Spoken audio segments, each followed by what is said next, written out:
Hi, my name's Phil. I like to talk about politics, and my time's just after midnight, Central European time, even later. And the EU Council have just agreed to the Brexit extension. But before I come on to that, I just want to give a bit of background for the day while we're waiting for it all. So basically, while I was waiting, I sort of went through the interviews that Theresa May had given in Brussels.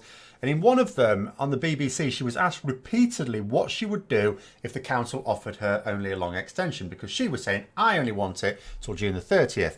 You know, as Prime Minister, I am not going to accept an extension beyond June the 30th. Now, so she was asked many times what she would do if they said, well, it's a long extension, that's all there is to it. And she refused to answer that.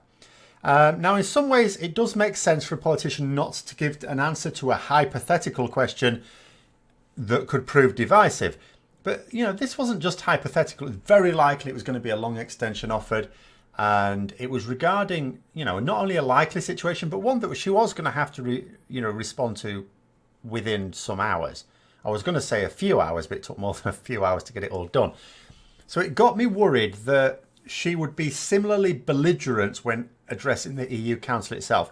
Because there were reports that they were flabbergasted last time when Theresa May said she had no plan B. You know, she was still insistent on getting her deal through Parliament. A deal, by the way, that hasn't even been voted on again since the last EU Council meeting, several weeks ago. So would she try and claim that her agreement would get ratified soon? On what basis? You know, that Labour will support it when they're reporting that she's refused to move any of her red lines at all. You know, not a single inch has she moved, or 2.54 centimetres for those on the continent. If her plan really was to go to the council and dither about, you know, expecting them to impose a suitable extension on her again because she's too afraid to act as the leader of a nation, then that's more than a little worrying. In the event, it turns out they were a lot happy with what she had to say. But, you know, obviously what she had to say didn't help them because it took them hours to come to some conclusion.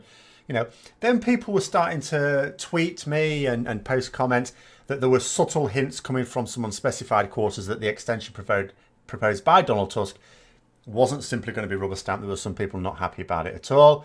Now, of course, I'd not seen those reports myself, but it was curious, I have to say, yesterday that Donald Tusk publicised his letter to the other council members, urging them to give it serious consideration. I mean, why do that unless he really thought that there were some heads of government looking like they might veto it? Eventually, as I say, a deal was agreed. From what I can gather, most members wanted a long extension of at least a year, and some of them, to the end of the year, I should say, and some of them a year. France and Austria very much wanted a much shorter one. In fact, they were much more in line with Theresa May's actual request for before the end of June.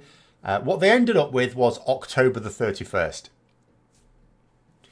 The reasoning behind this date is that it means if the UK leaves, then we do so before the next Commission assembles, because there's a lot of concern about the UK as a member of the EU interfering with all that. I haven't seen all the conditions yet. I mean, one of them was supposed to be that members of the EU Council are able to meet without the UK on any Brexit matters. Fair enough. But also that the UK has to lose a lot of influence when it comes to EU matters. Now, I mean, we can sign up to that. We can say we're going to agree to that. But at the end of the day, you can't legally enforce it. If we're still a member of the EU, we get our say as determined. So maybe this is all about them saying, right, well, we know we can't legally enforce it. You know, it'd just be a gentleman's agreement. And that's no good between politicians. So let's just make sure they're gone by October 31st unless they've decided to stay. But the problem with October 31st is it doesn't give enough time for a referendum, even we get straight into it.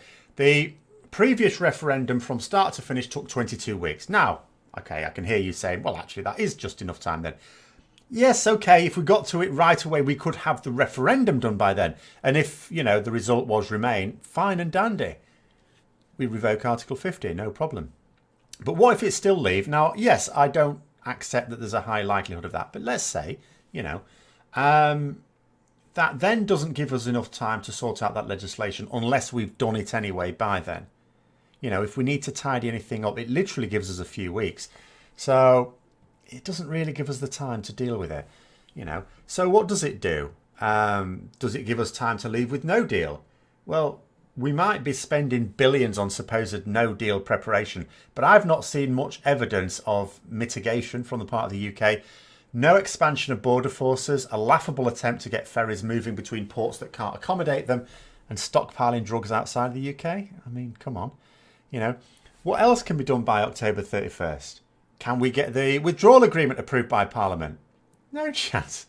They didn't approve it when the clock was properly ticking. They're not going to approve it now that we've got, another 6 months. Get a deal agreed with Labour? No. No, the extension basically makes no sense on any level. Basically, I see it this way. Theresa May went to the council and says, I don't know what to do. I don't know what to do. Can you tell me what to do? And the EU council replied back, we don't know what to do. Just piss off for another half a year. That's all it was. Like if you look at the two major powerhouses within the EU, excluding the UK, you've got Germany that wanted the long extension, France that wanted the short extension. They've given a medium extension, which does nothing. It doesn't provide the time pressure. I mean, if they had given, I can understand France's point of view. If they'd given a shorter one, like June, for example, then there's that time pressure. Because, I mean, they go for the summer recess in July. So there's that time pressure for MPs to get something done at that point. Whereas with the long extension, it gives time for a people's vote, even though there's no will at the moment in Parliament to do that. But the 31st of October does nothing. It does nothing. It's a complete fudge. There is a review in June, but I have no idea what the purpose of that is. Is it so that if the UK by that point says, yeah, we're going to have a referendum now, but October isn't long enough now to do it because we're pissed about a bit more, that then they could sanction a longer one because now we actually have a plan.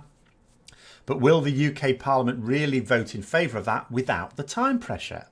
I don't see it. I'd like to be wrong. Bear in mind that there was no guarantee we'd even get the first extension. Parliament has now allowed the Prime Minister to go to the Council twice without a plan and hope for the best. Parliament's allowed that. So on what basis would we say it would be different this time? On what basis will we say, Parliament's now going to get serious because she's gone to the Council twice without a plan? Parliament let her do that. They were quite happy to sit back and let her do that. We could have had the extension refused the first time round. Now, it's a fudge on both sides. As I said yesterday, it's not so much kicking the can down the road as hoofing it into the next village. The Brexit without end, but not without consequences, because with all the dithering, more businesses will be leaving the UK, more inward investment will be halted or diverted, more jobs will be lost, more domestic policy is being put on hold, more resentment in the country, more pointless bloody ranting from Francois, and more slimy sneering from Rees-Mogg. A decision that suits nobody.